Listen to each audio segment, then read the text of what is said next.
Boa tarde a todos, sejam muito bem-vindos. Vamos então começar mais um estudo. Oremos. Querido Deus, eterno Pai, que está nos céus, louvamos e bendizemos o seu nome, porque o Senhor tem sido muito bondoso para conosco. Sabemos que tempos difíceis estão se aproximando, mas também sabemos que o Senhor prometeu uma grande proteção ao seu povo que está procurando consagrar-se.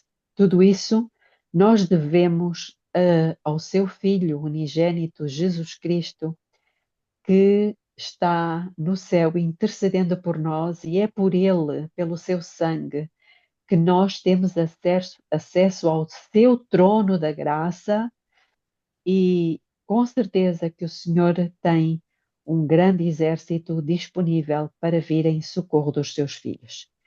Conceda-nos, ó Pai, o privilégio de termos aqui o seu auxílio, o auxílio do seu bom Espírito, para entendermos. Pedimos, portanto, o Espírito de entendimento sobre todos nós, em nome de Jesus. Amém. Amém. Muito bem, então, temos a Maria Inês dos Estados Unidos. Inês, bem-vinda. Saudades. Obrigada. Está tudo bem? Está tudo maravilha aqui com a neta. Claro, estás-te consolando. Muito bem, então vamos lá. Nós já percebemos que estamos a fazer uma jornada, não é verdade, subordinada ao tema aonde é que nos encontramos na história profética. E só resumindo aqui um pouco para quem não esteve nos outros, nós estamos a procurar conectar o conhecimento profético que nós já temos da Bíblia e do espírito de profecia com os acontecimentos atuais. Ou seja, não basta conhecer as profecias, que a maior parte de nós adventistas conhece, mas depois muitos falham em saber aplicar o cumprimento da profecia aos acontecimentos. E é isso que nós estamos a procurar fazer. Nós vimos na primeira aula, podemos dizer assim, algumas, algumas profecias, e também vimos já o cumprimento de algumas delas, particularmente discriminadas nas encíclicas papais. Depois, o estudo passado, nós percebemos que a imposição do primeiro dia da semana, portanto, isto é uma profecia, não é? O decreto dominical vai ser estabelecido como, alguém se recorda? Podem abrir os micros. Como é que vai ser estabelecido o primeiro dia da semana?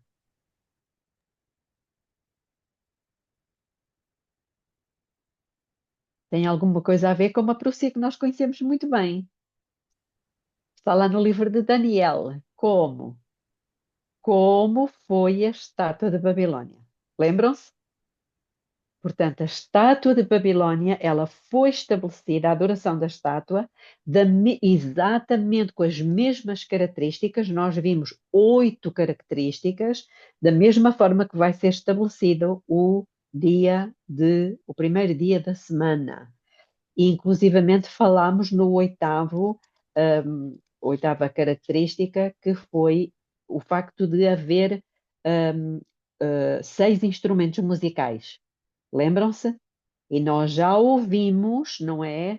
Já ouvimos nos vídeos da pronto, enfim, da igreja, não é? Da Laudato Si, da plataforma Laudato Si, que eles falam precisamente em sinfonia. Lembram-se? Portanto, sinfonia tem a ver com notas, os pontos e contrapontos. E isso acontece precisamente no capítulo 6 da Laudato Si. Os vídeos, eu enviei os vídeos no grupo. Irmãos, isto é importante, não só para nós sabermos a teoria, mas para percebermos a pouco e pouco como é que a profecia ela se está cumprindo aos nossos olhos. E a maior parte de nós não está atenta para estas coisas. Acham que isto é importante ou nem por isso? É importante. Muito. Também acho Tem, muito importante. Muito tem o ano importante. jubileu que ele fala, não é? Sim, sim, exatamente. Também falámos numa outra característica. Demos um exemplo de que no passado o povo de Deus, ele, pela Babilônia, teve dois cercos. Lembram-se? Em 605 teve um primeiro cerco, que foi um aviso, e em 587 teve o segundo cerco, que foi realmente a destruição. Destruição de Jerusalém, dos muros, do santuário, enfim. Foi quando o profeta Jeremias ficou lá pela cidade de Jerusalém completamente assolada. E depois vimos que houve um segundo momento em que o povo de Israel literal, estamos a falar do Israel literal, ele também passou por dois cercos. Desta vez não foi por Babilônia, mas foi por Roma. O primeiro cerco foi no ano 66, no ano 66, e foi por Sestio Galo, e o segundo momento foi no ano 70, pelo general Tito.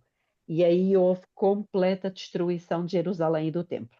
Portanto, a mesma situação, exatamente, no povo de Israel, literal. Isto leva-nos a crer que no Israel espiritual, que somos nós, também haveria quantos cercos? Dois cercos. Irmãos, isto é mesmo muito importante. Portanto, quem quiser rever os estudos anteriores, eu penso que o primeiro só foi gravado em áudio, mas eu até ia sugerir que ele voltasse a ser gravado em vídeo. Eu penso que é preferível para nós ficarmos com mais referências e ficarmos com a coleção toda como deve ser. Então, hoje nós vamos avançar para um outro assunto que parece que não tem nada a ver, mas tem tudo a ver. Isto neste contexto dos dois cercos. Até aqui, todos compreenderam? Sim. Dúvidas? Eu não entendi a correlação da música da estátua lá da Babilônia com os dias atuais. Com os dias Com a, atuais. com a Laudato Si, especificamente. Sim, exatamente, com a Laudato Si. A Laudato Si, eu coloquei um vídeo no grupo, aliás, acho que até coloquei mais do que um, mas Eu um acho que eu vi deles, um pedaço e não vi todo. Talvez ok, tenha sido a minha falha aí. pronto, talvez, que tem por título Laudato Si, dois pontos, Introdução, Estrutura e Método, 1/7, que é o primeiro de 7. E nesse primeiro de 7, ao minuto 1:45, portanto, eu sugeria que voltassem a ver o estudo passado. Ao minuto 1:45, é dito que uma sinfonia ao planeta Terra, melodia dos pontos e contrapontos, espiritualidade ecológica. Portanto, eles também usam a música, a sinfonia. E é curioso que nós vimos em Daniel que foi precisamente quando eles tocaram os 6 instrumentos. E a Laudato Si tem 6 capítulos. E o domingo ele aparece no sexto capítulo. Ou seja, será o último instrumento a tocar. Está bem? Pronto. Vocês podem fazer essa correlação vendo o estudo anterior. Então vamos lá. Alguns que estão aqui já conhecem isto, porque já estudámos sobre isto, e estudámos profundamente, mas certamente que alguns de vocês não ouviram. Então, os que ouviram, não sei se lembram, que nós já falámos da exposição, uma exposição chamada Exposição de Colombo. Alguém se recorda desta exposição de Colombo, que foi realizada em Chicago?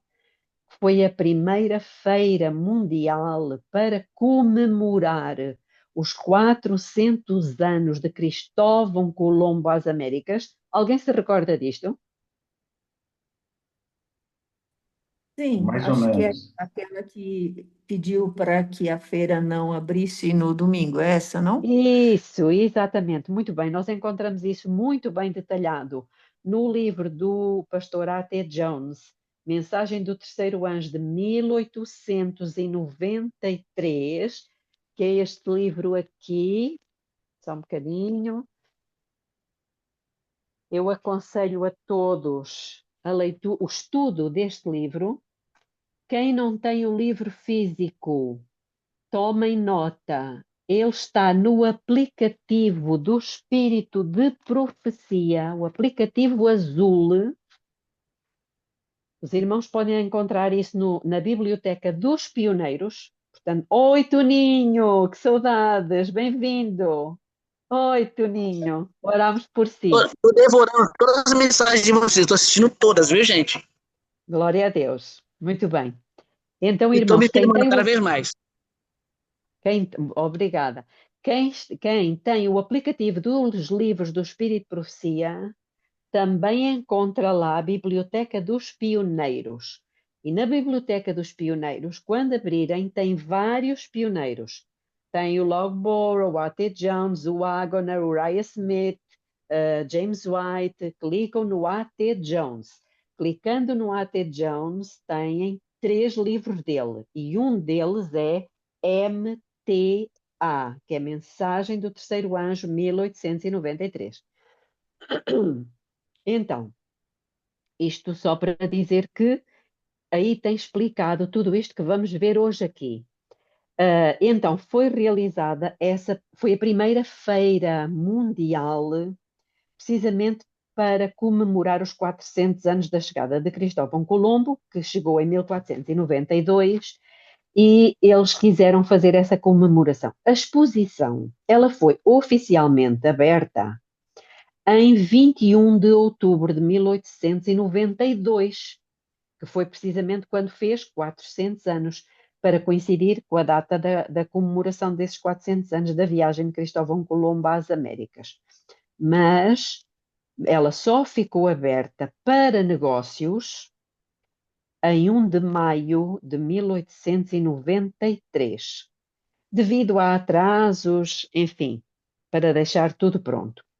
Quando ela se encerrou, que foi passado 6 meses, portanto, essa exposição esteve aberta ao público para negócios 6 meses, em 30 de outubro de 1893, quando ela se encerrou, mais de 27 milhões de visitantes haviam pago um ingresso de 50 centavos de dólar. Naquela época, a América tinha 62 milhões de habitantes, o que significa que cerca de metade da população americana visitou a feira. Por que é que isto interessa? Irmãos, o que é que tudo isto tem a ver com o domingo? É que por causa dos atrasos, os trabalhadores foram obrigados a trabalhar 7 dias por semana. Houve, portanto, uma razão de fundo. E num país protestante, muitas igrejas não queriam isso. Não queriam que se trabalhasse ao domingo. Os presbiterianos, por exemplo, e outros, os batistas também, por exemplo, outros grupos religiosos, levaram este caso ao Congresso, depois de fazerem circular milhares de abaixo-assinados nas igrejas por todo o país. Lembram-se de termos estudado sobre isto. Está neste livro. O Congresso cedeu às exigências das igrejas e aprovou um decreto segundo o qual o Congresso só iria liberar fundos para apoiar a feira sob a condição de que a exposição estivesse fechada ao público aos domingos. Estão a perceber o que é que está em causa aqui? Também foi dinheiro. A abertura dessa exposição aos domingos foi vetada. Portanto, a proposta era que se abrissem aos domingos, as igrejas não queriam, foi vetada porque a ARN, que é a Associação da Reforma Nacional, e as igrejas daquela época pressionaram o governo. A sua agenda era promover uma emenda na Constituição dos Estados Unidos e impor a santidade do domingo por meio de legislação. Este era o objetivo da ARN, da Associação para a Reforma Nacional. Naquela época, a ARN contava com o apoio de homens proeminentes de todos os ramos da Igreja, ou seja, as igrejas protestantes da América se uniram para pressionar o Estado a fazer uma lei que impedia a abertura da feira aos domingos.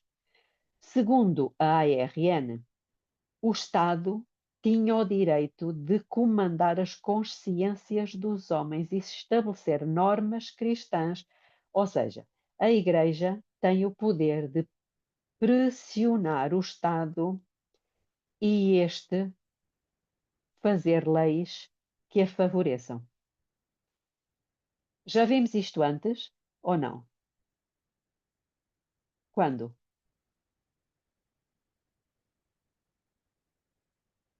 Podem abrir os micros, não consigo ouvir. Na época de Constantino? Não. Exatamente, na Idade Média. Em toda a Idade Média. Isto já aconteceu, não era novo. E mais, a Associação para a Reforma Nacional afirmava que, abrir aspas, todos os cristãos, prestem atenção, que guardam o sétimo dia, adventistas do sétimo dia e judeus, não podem viver juntos no mesmo continente com o cristianismo reformado. Isto foi o que aconteceu naquela altura. Atenção. A ARN afirmava isto. Então, a ARN pressionou o Congresso e o Congresso atendeu. O que é que aconteceu aqui, em 1893? Foi uma coisa chamada o quê? Imagem da besta. Imagem da besta. Mas o que é que era a besta? Para nós termos uma imagem da besta, temos que saber o que é que era a besta, certo? Então a besta era o poder romano, toma nota, isto é mesmo importante, era o poder romano que controlava o poder civil. Ou seja, o poder civil aceitava as ordens da Igreja e estabelecia leis que favoreciam a Igreja. Isto é a besta. Foi a besta. O que é a imagem da besta? É o reflexo da besta. Por isso é que é uma imagem. É uma fotocópia. Ou seja, agora, as igrejas protestantes, portanto, não é mais a católica, as igrejas protestantes controlando o poder civil. O Estado aceitando as ordens das igrejas protestantes e estabelecendo leis que favoreçam as igrejas. Isto é a imagem da besta. Aquilo que a besta fez na Idade Média, as igrejas protestantes fizeram em 1893. Está esclarecido? Está claro, quero dizer? Ou ainda está confuso?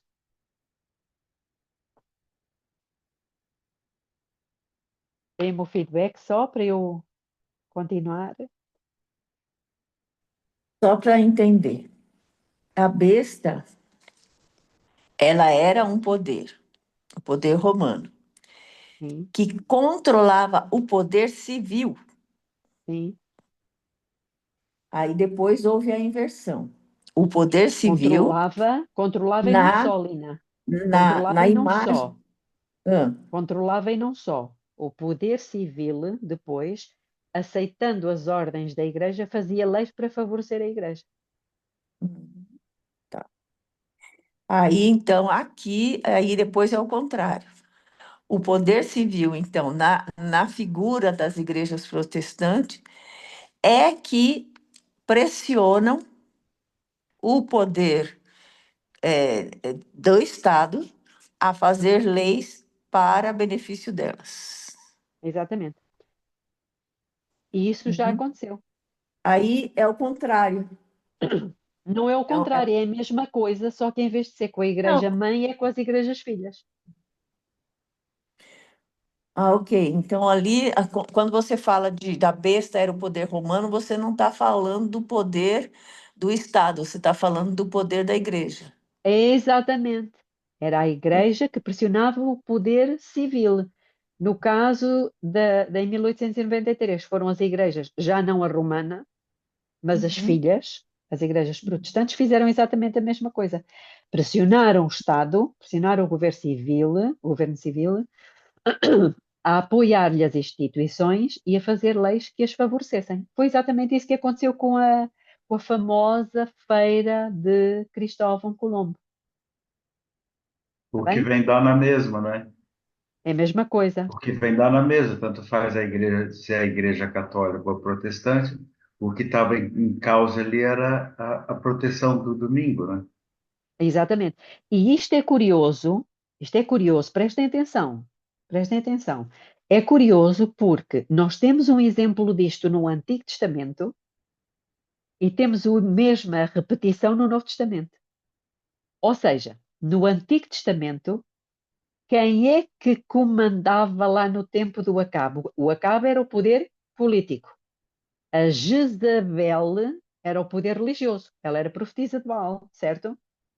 Quem é que comandava? Quem é que ditava as leis? Era o Acabe. Mas quem é que fazia pressão sobre o Acabe? Era a Jezabel, a igreja. Estamos a fazer o link.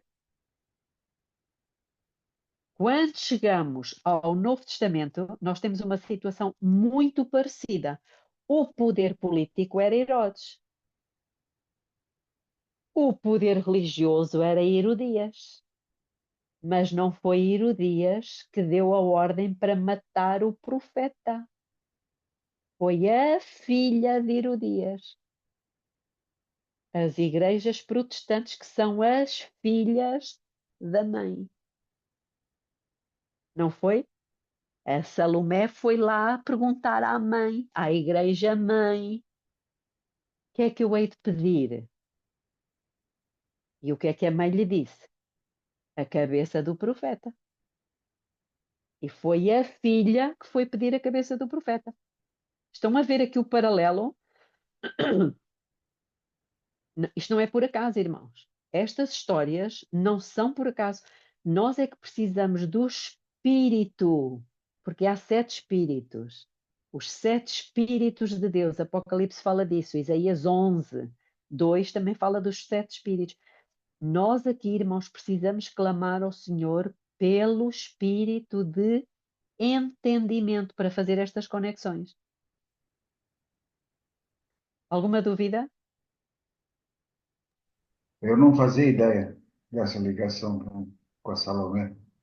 Sim, Nunca pensei mas nisso. pronto.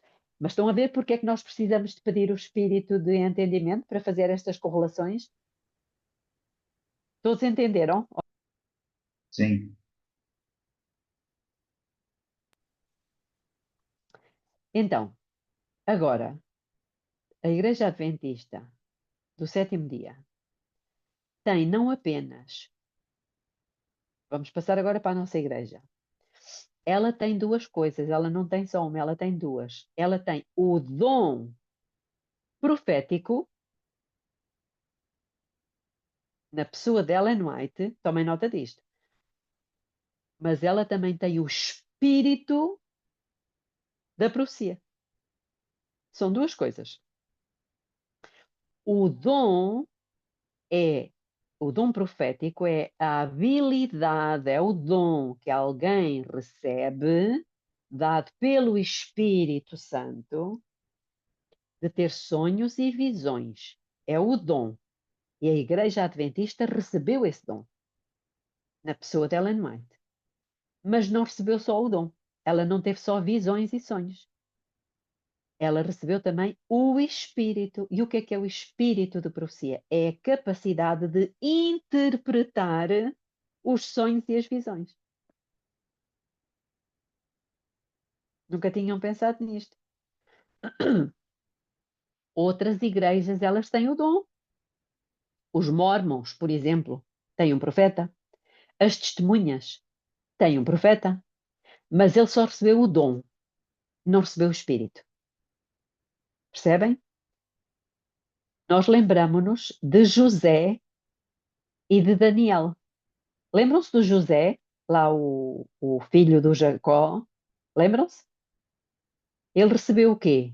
O dom ou o Espírito?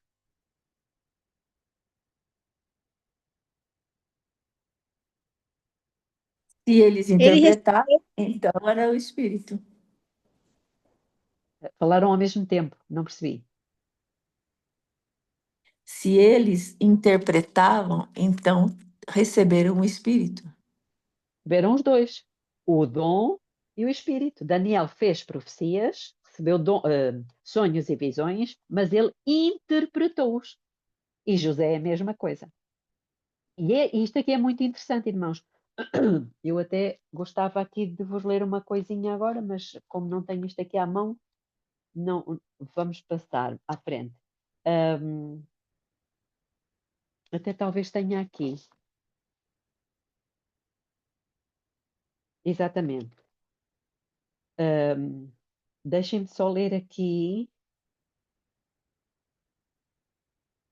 Exato. É o espírito de entendimento.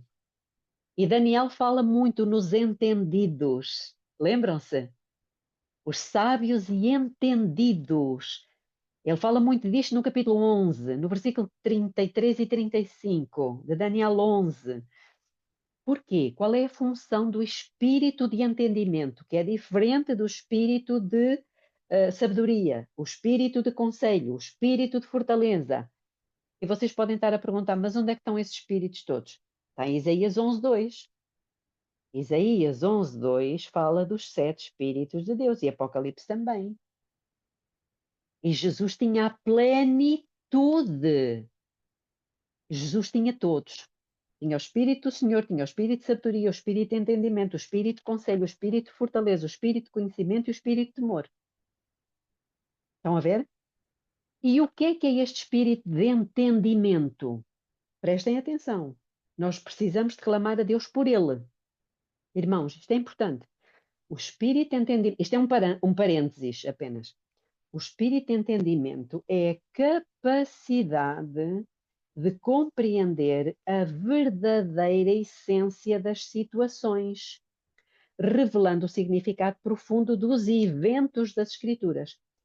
Este dom não apenas absorve conhecimento, isto é que é importante, mas também proporciona clareza, ajudando a pessoa a fazer conexões espirituais entre as diferentes partes da vida e da lei para aplicar esse entendimento de maneira prática.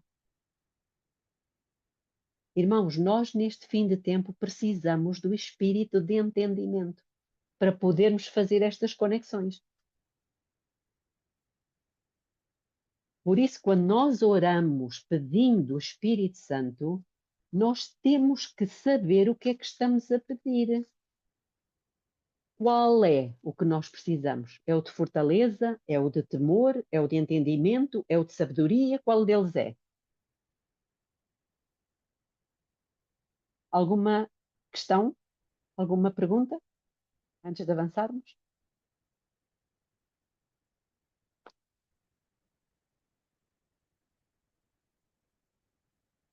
Não? Pronto, talvez aqui seja algumas coisas novas, por isso, irmãos, nós aqui sabem que nós aqui não fazemos estudozinhos para embalar, não é? Tentamos ir um pouquinho mais fundo. Então, se alguém quer conhecer o que significam as profecias bíblicas, só pode ir ter com um povo nesta terra, que é um povo que tem as duas coisas, o dom de profecia e o espírito de profecia. Porque o que é que diz lá em Daniel 12? Os ímpios procederão impiamente, Daniel 12:10, e nenhum deles entenderá. Irmãos, olhem as palavrinhas. Olhem o entendimento. Os ímpios não entenderão, mas os sábios entenderão. Por que é que eles entendem? Porque têm o espírito de entendimento. Então, irmãos, nós precisamos pedir isso a Deus ou não? Precisamos. Para Sim. poder fazer, sim, para podermos fazer estas conexões. E o Senhor nos tem estado a abençoar com esse espírito de entendimento. Pronto. Então, como eu dizia, se alguém quiser conhecer o significado das profecias bíblicas, não precisa nem pode ir a nenhum outro povo sobre a terra, a não ser aos adventistas. Eu peço ao irmão Cícero que leia Apocalipse 12:17, que nós conhecemos muito bem, e a Vânia, Apocalipse 19:10. Nós conhecemos isto de cor e salteado, mas vem a propósito. Apocalipse 12:17.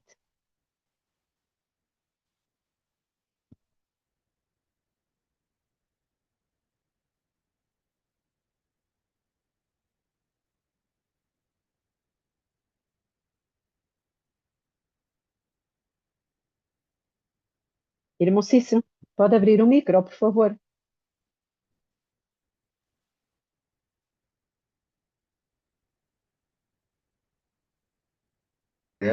E foi fazer guerra ao resto da sua semente, os que guardam os mandamentos de Deus e têm o testemunho de Jesus Cristo. Muito obrigada. Portanto, é um povo que tem estas duas características. Testemunho de Jesus Cristo. Não é o meu testemunho, é o de Cristo. Vânia. 19:10, né? Sim. Prostrei-me ante os seus pés para adorá-lo. Ele, porém, me disse: Vê, não faças isso. Sou conservo teu e dos teus irmãos, que mantêm o testemunho de Jesus. Adora a Deus, pois o testemunho de Jesus é o espírito da profecia. Muito obrigada. Aqui temos o esclarecimento. Oi, Jefferson, bem-vindo. Muito bem. Então, este povo, meus irmãos, tem estas duas coisas. Tem o dom de profecia, e isto outras igrejas também têm, mas nenhuma delas tem o espírito da profecia. E Deus deu à Igreja Adventista estas duas coisas. Ou seja, este povo não só sabe pegar em Apocalipse 13, mas, perdão, também sabe o que é que isto significa, sem titubear. Ou seja, sabe explicar direitinho o que é que significa Apocalipse 12, Apocalipse 13, Apocalipse 17, Apocalipse 18. Porquê? Porque não só recebeu o dom de profecia, na pessoa de Ellen White, mas também o espírito da profecia. Ou seja, ela explicou o significado das profecias. Alguma dúvida até agora?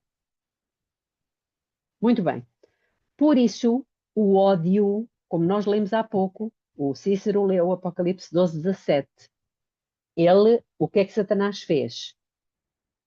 Ele irou-se contra a mulher, contra a igreja cristã toda. Mas ele não foi fazer guerra a toda a igreja cristã. Só foi fazer, ou vai, está fazendo guerra a quem?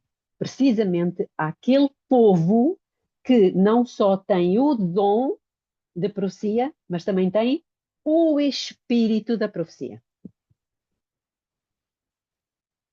Percebem? Porquê?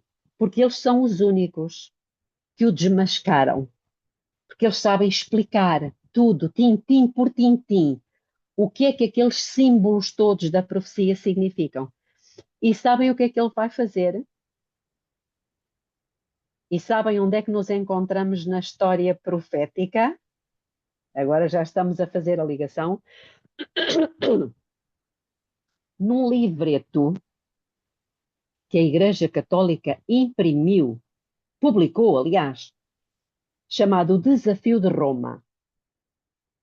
Naquela altura, 1890, os protestantes, prestem atenção, para nós entendermos o contexto, os protestantes tinham feito um panfleto intitulado Apelo e Protesto. Por isso é que eles eram protestantes. As igrejas, elas protestavam contra algumas doutrinas da Igreja Católica.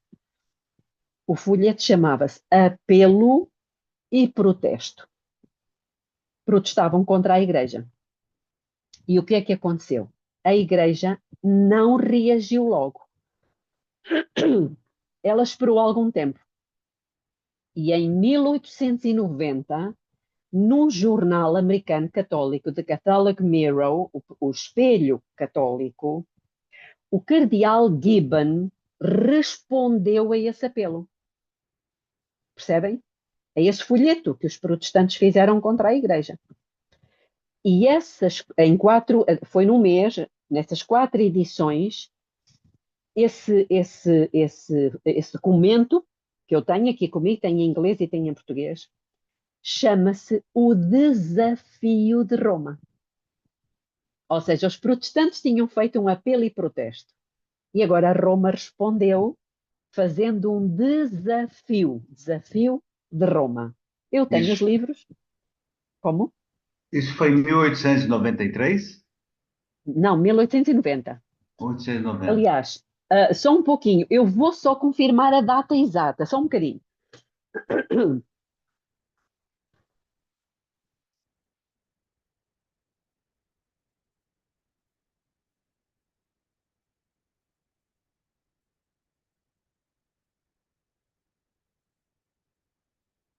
Ora bem, está aqui. E o subtítulo, não sei se conseguem ver, é Desafio de Roma e depois diz em baixo: Por que guardam os protestantes o domingo?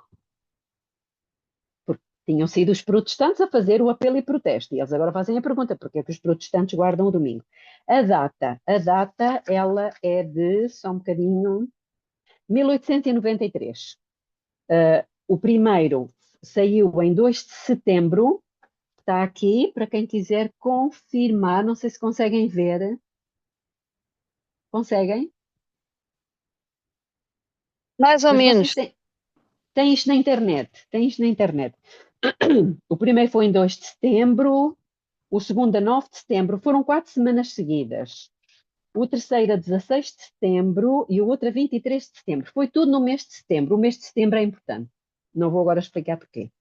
Pronto, então, neste livreto que eu tenho e conservo religiosamente, tenho em inglês o original e tenho em português já traduzido, Roma diz o seguinte, na página 6. Prestem atenção, isto é Roma que está a falar, não sou eu. É Roma. E ela está a responder aos protestantes. Ela diz assim: os adventistas são o único grupo de cristãos que fazem da Bíblia o seu instrutor, que não conseguem encontrar nas suas páginas qualquer autorização para a mudança do 7º dia para o primeiro. Estão a ver o que é que Roma diz? Página 8. Considerados numericamente, os adventistas do 7º dia formam uma porção insignificante da população protestante da Terra. Mas como a questão não é de números, mas de verdade, facto e direito, um senso estrito de justiça proíbe a condenação desta pequena seita sem uma investigação calma e imparcial, e isto não nos diz respeito. O que é que eles estão a dizer? Não vamos ligar a estes indivíduos que isto é apenas um grupito que está para aí. Mas eles não ficam por aqui. Então, eu não vou ler muita coisa deste livro, porque não é esse o objetivo. No livro que eu já falei aqui, já mostrei para os irmãos, eu tenho aqui comigo, também católico, Ciência e Religião.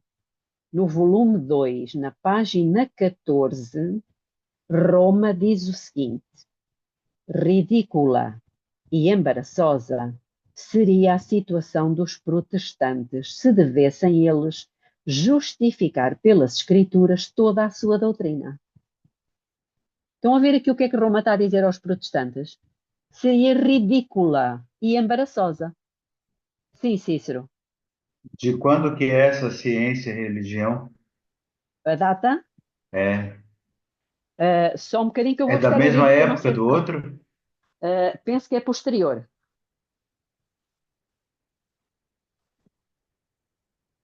Eu penso que é posterior. Vou aqui abrir o livro. Ora, a edição que eu tenho aqui é de 1944, bem mais Ok, recente. ok. Muito bem. Obrigado. Já não existe este livro, eu comprei-o num sebo no Brasil. Mas então diz, ridícula e embaraçosa seria a situação dos protestantes se devessem eles justificar pelas escrituras toda a sua doutrina. Haja visto o só caso da santificação do domingo. E agora eles dizem, se nos ativermos somente às escrituras, o dia do Senhor que deve ser santificado é o sábado, tanto no Velho Testamento como no Novo Testamento.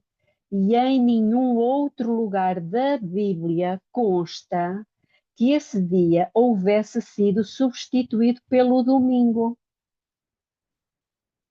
São eles a dizer. Logo, repitamos com os adventistas do sétimo dia. Se os protestantes se fiam só nas escrituras, que santifiquem o sábado. Se quiserem celebrar o domingo, é porque reconhecem a autoridade da Igreja Católica Romana, que foi ela quem fez essa mudança. Portanto, abracem essa Igreja. Alguma questão? E Belinha, eu estava aqui pensando, é, o povo remanescente de Deus é os que guardam os mandamentos de Deus e tem a fé de Jesus, né? Que a gente sabe disso. E o testemunho de Jesus. Jesus, né? E o que eu vejo hoje nos mesmos livros escritos da Ellen White fala de uma perseguição aos dissidentes. E eles já falam mal dos dissidentes dentro das igrejas. Pronto, podemos depois, quem sabe um dia, falar sobre esse assunto, não é? Mas agora eu queria mesmo focar só nesta questão, que já vimos o que aconteceu no passado, não é? Com o povo de Israel literal, com a Babilónia e com Roma, e agora estamos a ver Ok. o Israel espiritual, os dois cercos. Então, um primeiro cerco, ele aconteceu precisamente, como vimos há pouco, na década de 1890. E nós encontramos isso muito bem esclarecido, muito bem escrito, no primeiro volume, perdão, no terceiro volume de Mensagens Escolhidas. Terceiro volume de Mensagens Escolhidas. Ou seja, para aqueles que entraram mais tarde, têm a gravação, depois podem acompanhar. Mas nós já vimos, só recapitulando aqui, mais uma vez, já vimos que houve dois períodos na história, no povo de Israel literal, em que houve dois cercos. O primeiro no ano 605, foi um aviso, e o outro no ano 587, foi um juízo, foi quando Babilónia destruiu o templo, destruiu os muros, levou cativos, etc, etc. Depois, mais tarde, no Israel ainda literal, o primeiro cerco por Sestio Galo, romano, no ano 66, e o segundo cerco foi a destruição no ano 70 por Tito. Portanto, até hoje o templo está destruído e no lugar dele está construída a mesquita, não é? O domo da rocha. Há quem suponha, e já se tem falado neste assunto, que esta guerra entre o Irão e Israel, agora transferindo isto para o nosso tempo, ela pode ter uma destruição do Domo da Rocha. Pode acontecer um míssil, um drone, destruir o Domo da Rocha. Para Israel seria excelente, não é? Porque eles iriam reconstruir imediatamente aquilo que eles chamam do terceiro templo. Mas agora a pergunta é: estamos nós na mesma situação ou não? Será que já houve um primeiro cerco que foi um aviso? Sim, Houve ou não? sim, houve. Quando? Onde? Nos Estados Unidos, em 1800, around 1080, 1890, alguma coisa. 1880, 1890, exatamente. Isso. Ou seja, precisamente na altura do que falávamos há pouco, da exposição de Colombo, da tal feira. Lembram-se?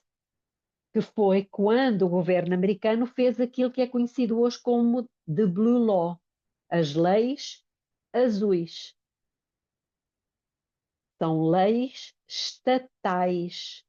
Não é, ela não é de todo o país. Alguns estados têm estas leis. Estas leis que foram forçadas pelas igrejas protestantes, já vimos isso há pouco.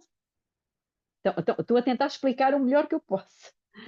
As igrejas protestantes forçaram o Estado para que precisamente ele não aprovasse a abertura da feira de Colombo, da exposição de Colombo, aos domingos. E o Estado acedeu. E a feira esteve fechada aos domingos. Portanto, essa lei, esse foi o primeiro cerco. Por que é que eu digo que foi o primeiro cerco? Eu acho que já li isto aqui, mas eu peço desculpa, vou buscar o livro, vou ler outra vez.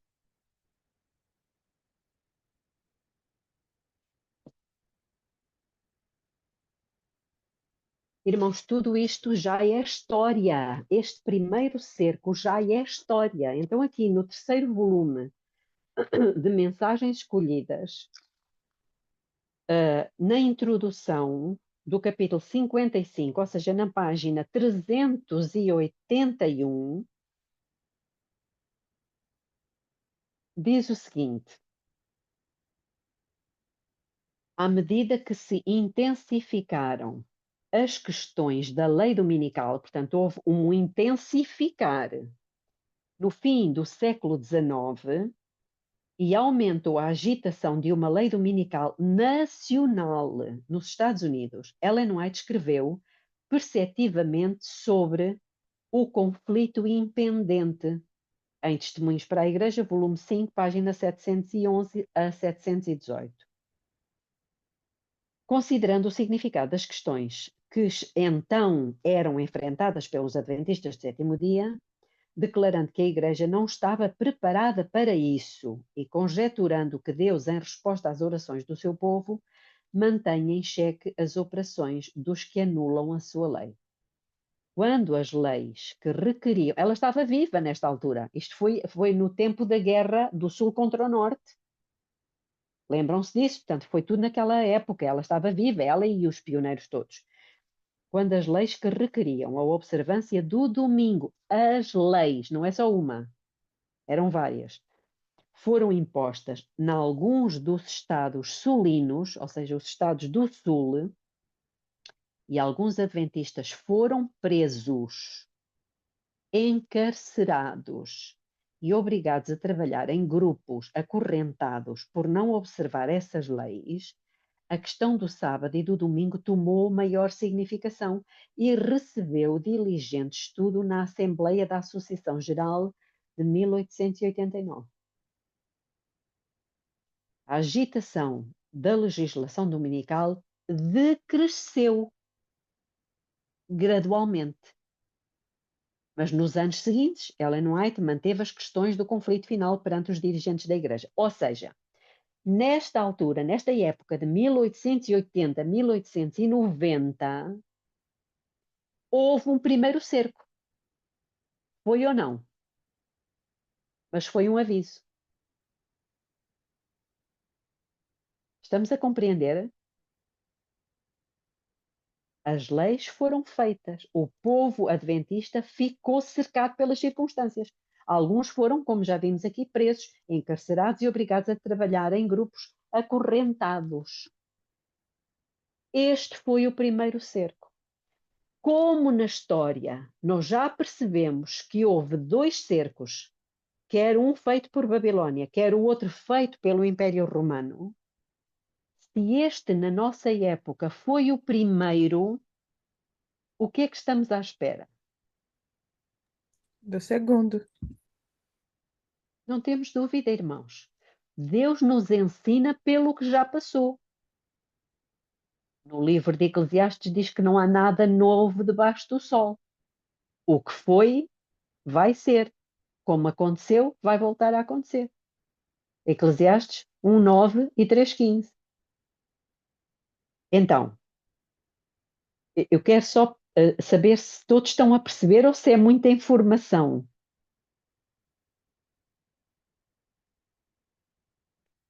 Não é Não, sim, novidade. Desculpa, Roseli, diga. dando para entender, sim. Sim, eu acho que foi a Roseli que falou, não foi? Foi.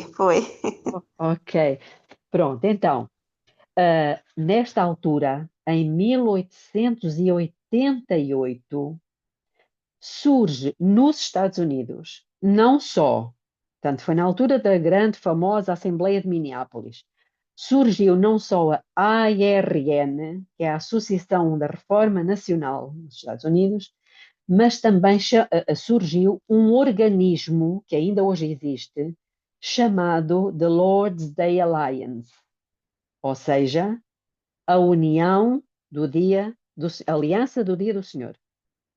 Aliança do Dia do Senhor, em Washington.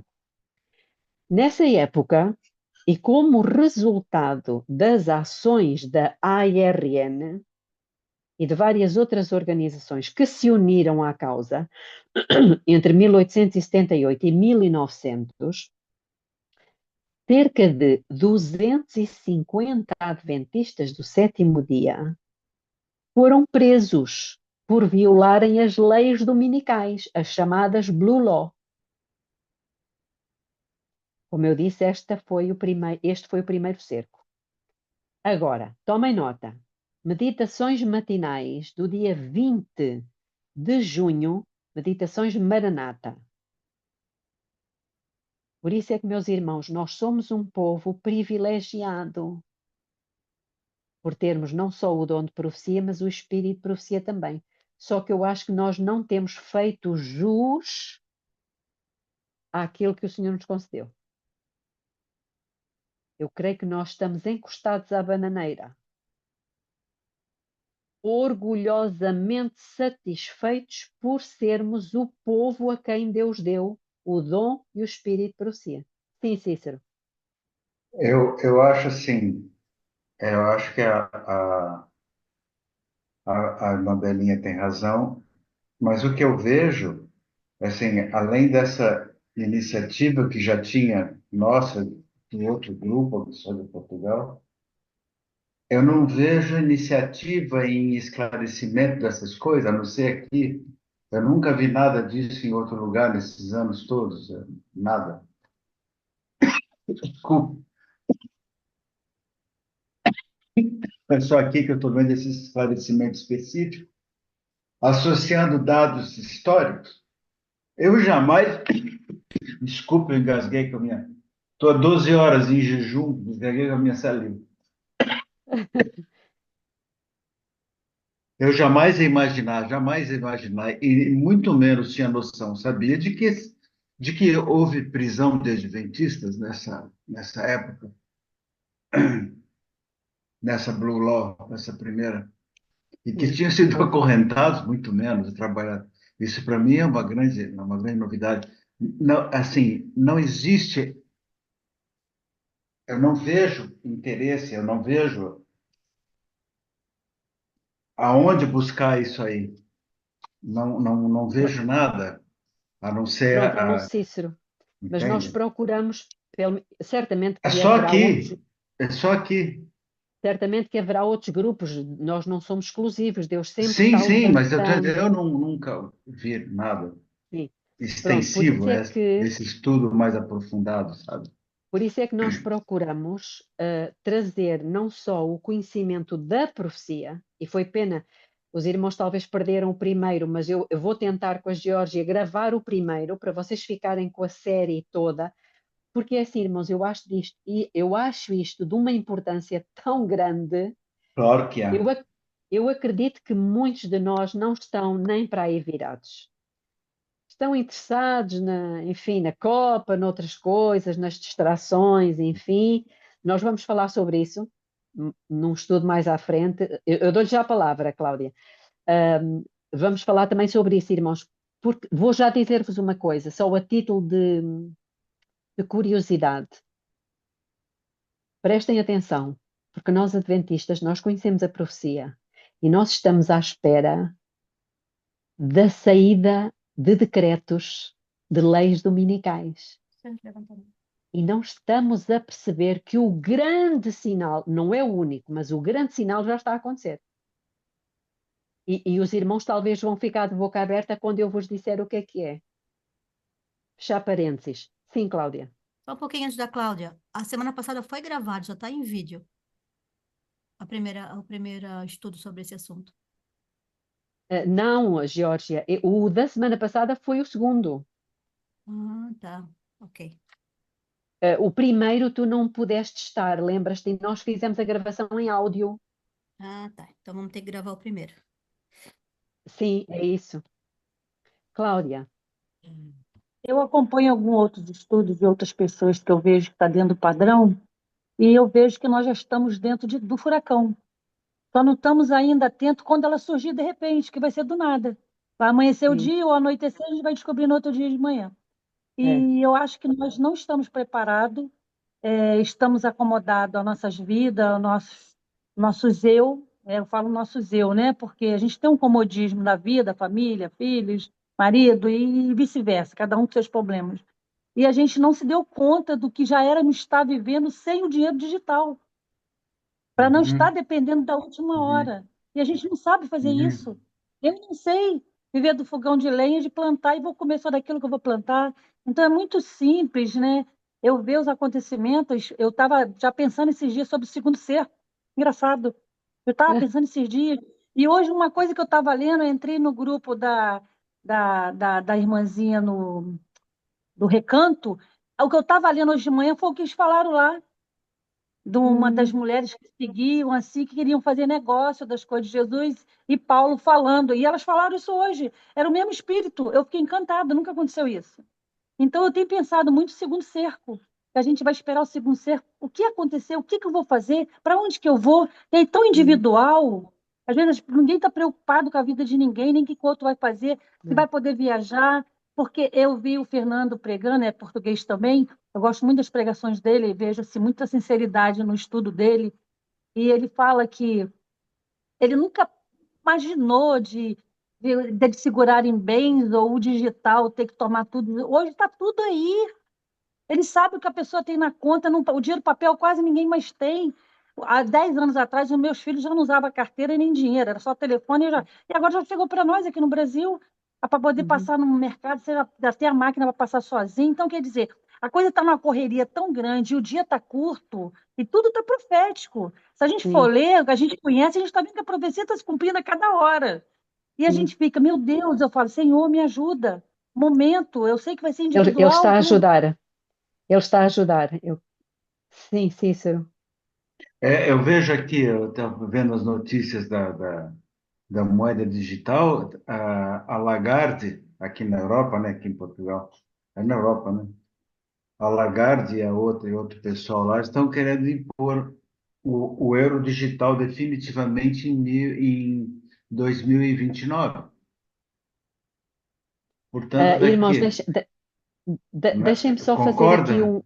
Só sabe alguma coisa a respeito? Eu sei muita coisa e era isso que eu ia dizer. Eu já falei aqui no grupo, mas nem todos os que estão aqui nos acompanham ao longo da semana, pronto, por diversas razões. Mas eu quero aproveitar, uma vez que já estamos aqui 18 pessoas, para vos dizer uma coisa. No início de agosto, nós vamos ter uma série de extrema importância. Não sou eu que vou fazer. É uma profissional de saúde, irmãos, ela traz informações que vocês nunca ouviram. Nunca ouviram. Não percam. Vale a pena. É pesado, é um assunto pesado, mas o nosso grupo, eu disse a ela, não, fica tranquila, porque o nosso grupo está preparado para ouvir. Portanto, Ela ela vai falar sobre isso. vem aqui no grupo. Vai ser, ela em princípio vai falar durante a semana. Mas eu depois coloco no grupo para que os irmãos possam, enfim, possam organizar a vossa vida. Então vamos lá. Meditação matinal Maranata de 20 de junho, página 179.4, diz assim: quando a nossa nação, está a falar da América, em seus conselhos legislativos, ou seja, assembleias legislativas, promulgar leis, isto é uma profecia, que restringam a consciência das pessoas quanto aos seus privilégios religiosos, impondo a observância do domingo e exercendo poder opressor contra os que guardam o sábado do sétimo dia, a lei de Deus será, para todos os efeitos, invalidada em nosso país e a apostasia nacional será seguida de ruína nacional. Nós conhecemos isto. E ela continua no dia 25 de julho. Maranata, 25 de julho. As nações estrangeiras seguirão o seu exemplo da América, posto que ela seja a líder, a mesma crise atingirá todo o nosso povo em toda a parte do mundo. Não adianta pensar que vou fugir para ali e vou fugir para além. Esqueçam. Isto ela escreveu no tempo dela. Mas a minha pergunta é, e hoje? Querem que eu vos leia uma notícia relativamente recente? É uma notícia de há 2 anos atrás. Não é muito antiga. Não. Então eu vou-vos ler. Como? Vamos lá. Sim, queremos que você leia. Eu tenho aqui... Oi, Eliana. Eu tenho aqui Oi, Né? tenho aqui o site, para quem quiser, posso tirar a fotografia, vocês consultam. O título é Aliança Europeia, agora já não é nos Estados Unidos da América, Aliança Europeia pelo domingo emite novo manifesto promovendo um domingo sem trabalho para todos. Parem, a notícia já é, claro, já passou, mas eu vou ler. Tendo em vista o Dia Europeu do Domingo sem trabalho, alguém já ouviu esta expressão? Domingo Europeu sem trabalho. Sim. No dia 3 de março de 2024, a Aliança Europeia pelo Domingo, ESA, em inglês, emitiu na sexta-feira, 1 de março de 2024, um novo manifesto, portanto, eles já tinham feito um, sublinhando que o tempo de descanso sincronizado é uma ferramenta eficaz para combater a solidão e destacou a sua importância para a saúde mental dos trabalhadores. Além disso, tendo em vista as próximas eleições na União Europeia, já aconteceram em junho de 2024, a Aliança Dominical Europeia apela aos deputados do Parlamento Europeu e aos candidatos às eleições europeias para que, apoiem o manifesto do seu comitê diretor e reconheçam o valor do estabelecimento de um dia comum semanal de descanso, por tradição aos domingos, em nível de União Europeia para todos os cidadãos. Não vou ler tudo, vou saltar para o fim, porque ela faz aqui a lista dos eurodeputados que estiveram na altura, que promovem a campanha, inclui, portanto, a Eslováquia, a Alemanha, a República Checa, a outra da República Checa, a Alemanha, a Áustria, a Roménia, a Alemanha, a Itália, tem aqui os nomes.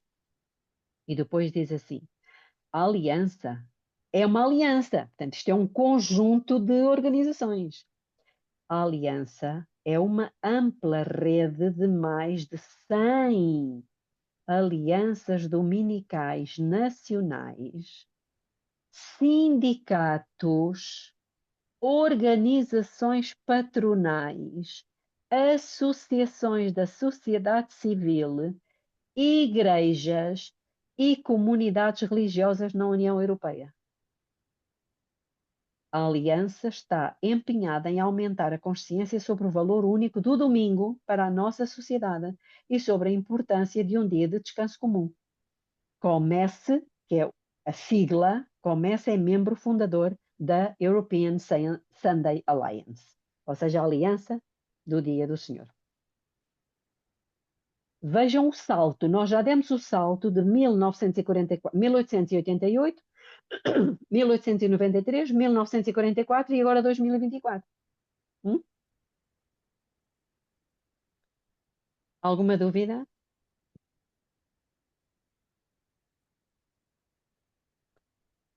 Então, em setembro de 1998, o Papa João Paulo II tinha escrito para os legisladores o seguinte, na sua encíclica Dies Domini. Eu tenho a encíclica. No parágrafo 67, ele diz o seguinte: por isso, é natural que os cristãos se esforcem para que também nas circunstâncias específicas do nosso tempo, a legislação civil tenha em conta o seu dever de santificar o domingo. Isto já foi em 98, 1998. Então, há aqui duas coisas. Primeiro, um recado a quem? Aos legisladores, ou seja, aqueles que fazem as leis. Segundo, para isso os cristãos têm que se esforçar. É o que ele diz. É natural que os cristãos se esforcem para que também nas circunstâncias específicas do nosso tempo a legislação civil tenha em conta o seu dever de santificar o domingo. Vocês estão a perceber o avanço? Isto já passou, já foi em 98.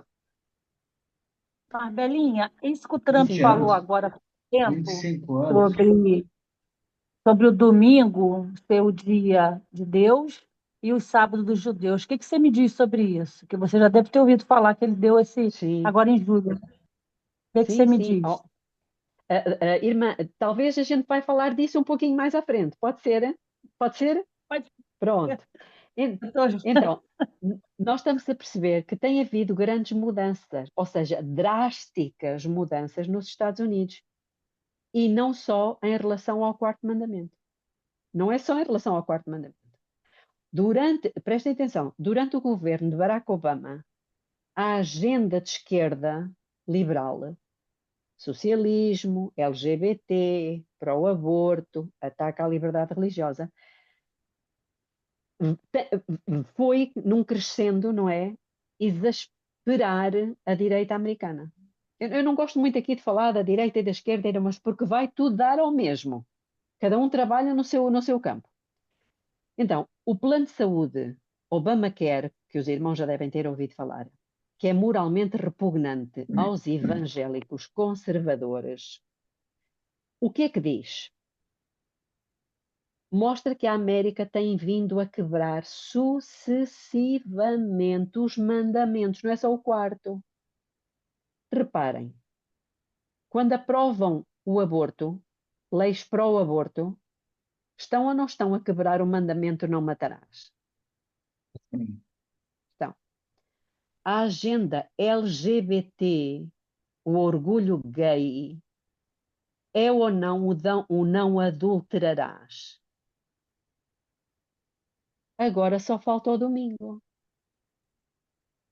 Só falta o domingo, porque eles têm vindo a quebrar sucessivamente os mandamentos. Um país que se diz protestante, atenção, que segue as escrituras, não sei quais são, mas enfim.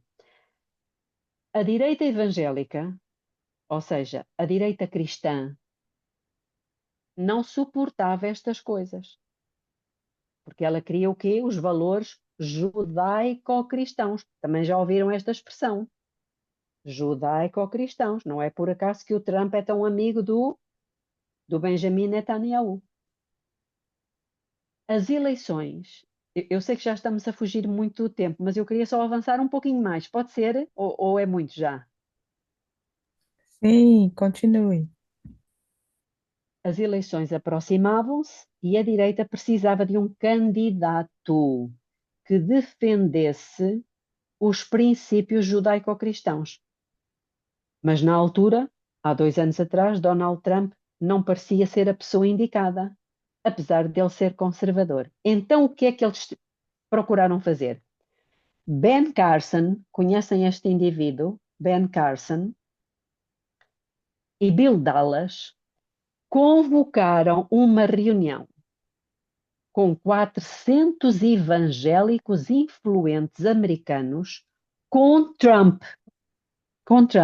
à porta fechada. Os irmãos encontram isso na Time Magazine, em letras garrafais, que em inglês é Inside Donald Trump's Private Meeting with Evangelicals. Portanto, é uma reunião privada com o Donald Trump e os evangélicos.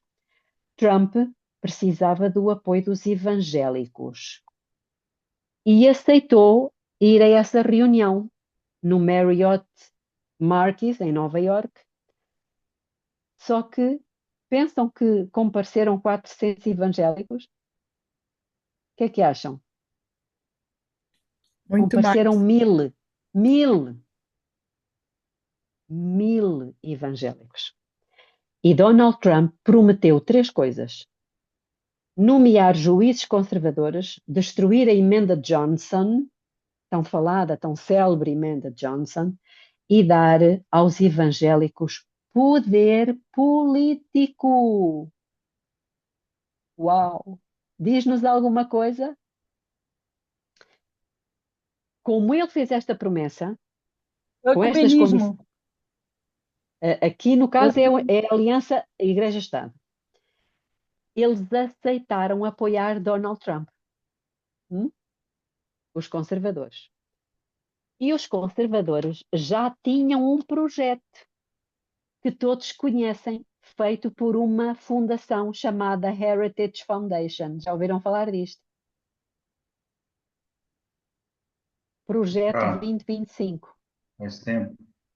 Projeto 2025, que é um calhamaço de 900 páginas, 920 páginas, que era para implementar para começar a implementar no primeiro dia da posse de Donald Trump. E foi o que ele fez.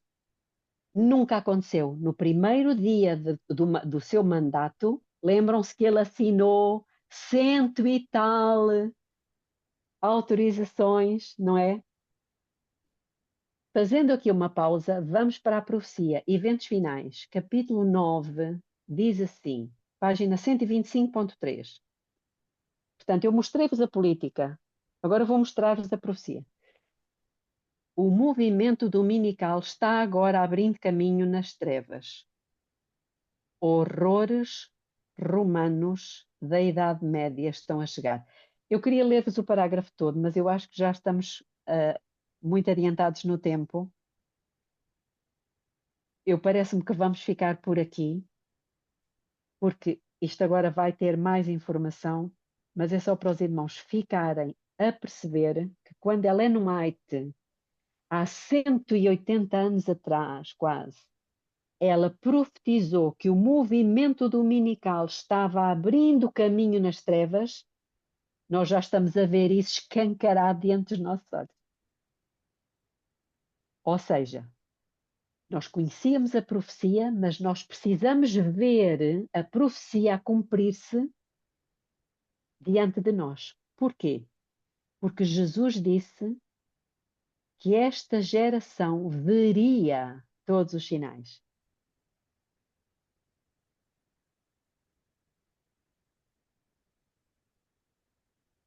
Vamos ficar por aqui. Eu vou orar e depois, se alguém quiser fazer algum comentário, pode fazer. Oremos. Querido Deus, eterno Pai que está nos céus, o Senhor é maravilhoso, maravilhoso Pai. O Senhor é maravilhoso e nós pedimos perdão porque muitas vezes não acreditamos no dom que o Senhor concedeu, porque o Senhor nunca deixa o seu povo sozinho. Sempre levanta um profeta, sempre. Sobretudo num tempo de crise, para preparar um povo para grandes acontecimentos. No nosso caso, foi Ellen White. Podia ter sido outra pessoa qualquer, mas o Senhor é maravilhoso e nos trouxe esta luz. E nós não temos dúvida, Pai, porque tudo o que ela disse, estamos a ver cumprir-se, ponto por ponto, com precisão, tudo aquilo que foi profetizado.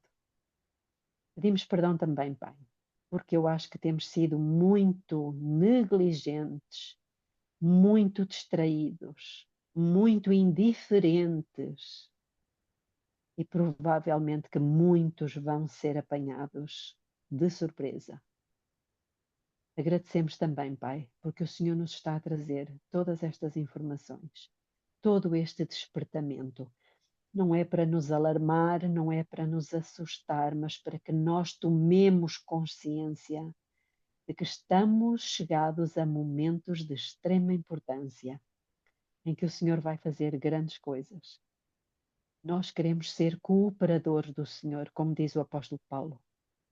E precisamos, Pai, e clamamos ao Senhor pelo espírito de entendimento, o espírito de conhecimento, o espírito de sabedoria, mas sobretudo o espírito do entendimento, que o Senhor prometeu àqueles que verdadeiramente querem ser instrumentos nas suas mãos para avisar o mundo, avisar os nossos filhos, os netos, os amigos, os vizinhos.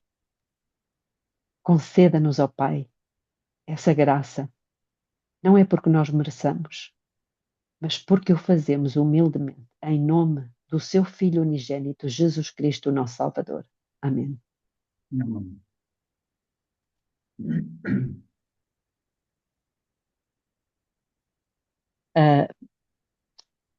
Podem fazer comentários agora.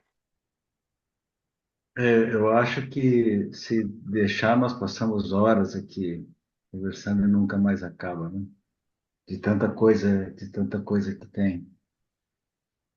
Eu cheguei nem há 10 dias do Brasil, onde eu fiquei 4 meses, dividindo entre uma capital e uma região do interior, e frequentando as igrejas, e aqui não vai nenhuma crítica, apenas uma constatação.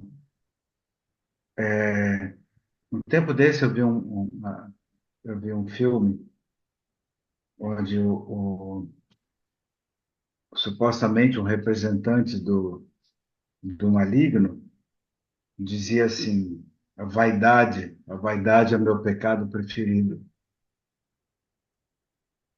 Então, o que eu via eram pessoas extremamente vaidosas, presunçosas, batendo no peito e dizendo as donas da verdade, sabe? Eu fiquei muito impressionado com isso lá, porque fazia anos que eu não frequentava as igrejas, sabe, lá do Brasil, da região onde eu fui. As pessoas críticas, mesquinharia, intrigas, sabe? Não há mais tempo para isso. Não há mesmo. Eu fiquei impressionado com essa falta de. Por isso que eu falei que não se ouve nada em lugar nenhum com relação ao que a gente vê aqui nesse estudo, nada. É, como é que se diz? Tem um nome certo no ritual da cronologia da Igreja Católica, tem um nome certo da missa e tal. Queria fazer uma analogia. É aquela rotina, Liturgia. liturgia, exatamente. É aquela liturgia, aquela rotina, no final todo mundo sai, vai para casa.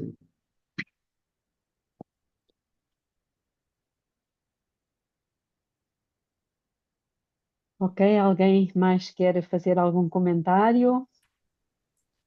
Posso fazer um comentário? Sim, Cláudia. Irmão Cícero, a gente sabe que, como a profecia, a Bíblia fala e o espírito de profecia também, muitos são chamados, mas muitos são chamados, né? Mas nem todos são escolhidos nesse sentido. Acho que é assim que fala. Ah, nós sabemos que a igreja, nossa igreja, tem mais de 22 milhões de pessoas. Não sei quantos aqui concordam, mas eu, estudando principalmente o livro Primeiros Escritos da senhora White, acredito que o número 144 mil é um número literal. Então, e quando a gente vê o que está se passando ao redor do mundo adventista, a gente vê que faz muito sentido ser um número tão pequeno, 144 mil. Por quê? Porque a gente vê que, infelizmente, Satanás, como o irmão acabou de falar, trabalha com a vaidade, com outros dons malignos, né? E a gente vê isso na nossa igreja nesse momento. Como a gente, se a gente estudar um pouquinho, a gente vai ver que são as mesmas coisas que afetavam o povo de Israel na época que Jesus viveu aqui nessa terra. E a gente tem que se preparar, porque o fim está próximo. Mas graças a Deus que nós temos grupos como esse da Belinha e outros grupos, ah, inclusive nos Estados Unidos e tudo mais, que estão levantando a bandeira ensanguentada do príncipe Emanuel, sem vaidade, sem arrogância, sem presunção, falando a verdade, vivendo a verdade. E esse é um ponto que nós devemos sempre nos lembrar. Não devemos só falar, mas viver a verdade a cada minuto da nossa vida, onde quer que estejamos. Ô, Belinha, Sim, Jorge. agora na parte da manhã nós assistimos uma pregação do David Gates, muito boa até eu vou tirar vou cortar ela para a parte principal para compartilhar com vocês, e ele Ok. fala um pouco sobre os 144 mil, que realmente ele é literal, e da forma que ele explanou, a gente conseguiu compreender que os 144 mil, ele é a noiva que se ordena, É. que vai ser cheia, né? Preparada para ir levar a mensagem, entendeu? Para ir fazer o convite Uhum, para as bodas. uhum, Muito boa a uhum. pregação. Muito bom. Quando o Senhor Irmãos, é assim. Quando o Senhor vem buscar a sua noiva, que já estará preparada, é nesse momento que o Senhor vai poderá ser coroado O como Rei dos Rei Reis. dos Reis. Por isso que Satanás coloca a igreja hoje para dormir, para não estar preparada, porque ele sabe que o dia que a igreja estiver preparada, mas a igreja não como igreja, porque ele fala que hoje a igreja é o quê? Ele colocou como igreja hoje como clube, Um clube. né? O que não vai, parece que vai cair, mas não vai cair, é o movimento É adventista. o movimento.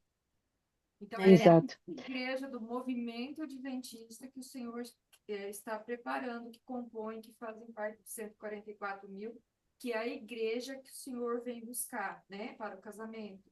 E assim, ele fez uma explicação tão profunda, mas tão bonita, tão bela, é algo muito interessante para a gente ouvir com bastante calma. Muito bom. Exato. É desse tipo de conteúdos, é esse alimento que nós necessitamos. E eu, irmãos, eu agradeço a Deus, eu sei que, pronto, a igreja está doente, é verdade, já não é novo na história. Quando Jesus veio, havia também uma corrupção muito grande, como todos nós sabemos. Havia muita gente que já estava completamente desiludida, as pessoas estavam tipo hipnotizadas, estavam formatadas, estavam distraídas. Nós começámos este estudo precisamente dizendo que não é por acaso que na primeira vinda de Jesus havia uma profecia que o povo de Deus conhecia, que é a profecia de Balaão. Eles conheciam a profecia, mas eles não conseguiram aplicá-la na prática, não deram conta do cumprimento dela, porque estavam distraídos.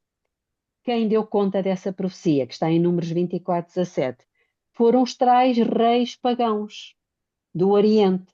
Esses sim, esses estavam atentos à profecia, identificaram-na e agiram em função. E, portanto, o que eu quero dizer com isto é que não é novo na história. Este estado do povo de Deus e a guerra de Satanás sempre foi contra o povo de Deus, porque são os únicos que realmente conseguem desmascará-lo. Mas a Igreja Adventista não deixa de ser a Igreja de Deus. Ah, E ela sim. só não Ah, cai, sim. porque nós estamos dentro dela. Porque E existe o nós estamos remanescente ainda. firmados na rocha. Como? Porque há o remanescente ainda. Exatamente. Nós estamos procurando firmar os nossos pés na rocha que é Jesus Cristo. Não é outro, é Jesus Cristo.